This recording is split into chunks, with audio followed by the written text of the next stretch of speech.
Hello, this is Selwyn Duke from selwynduke.com with the 2-minute warning.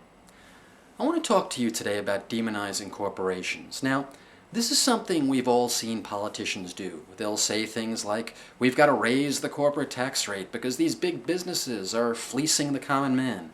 We've got to level the playing field for the little guy. But I want you to think about what they're actually saying.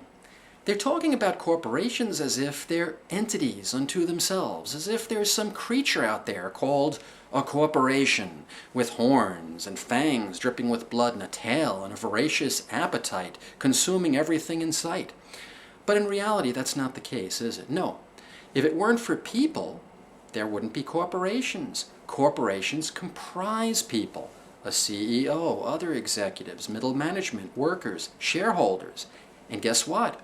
All these people already pay taxes. Therefore, if you raise the corporate tax rate, who are you really hurting? Well, obviously, all those people, but also all the rest of us. And let's go through it. If you increase a business's cost of doing business by raising taxes on it, well, it's less profitable and the shareholders make less money, right?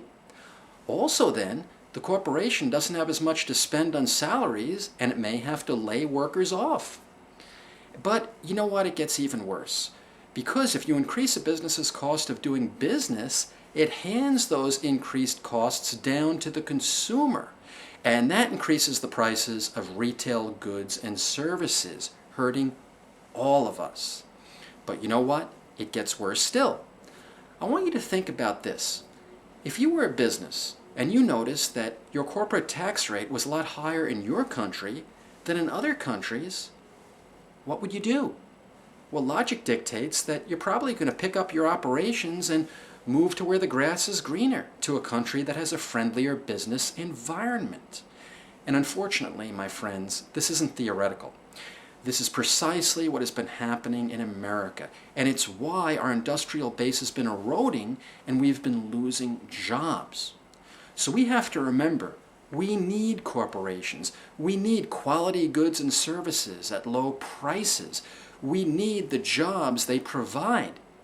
So when you hear a politician demonizing corporations, understand the corporations are not our enemies. Our enemy is the politician who would lie to us to get our votes.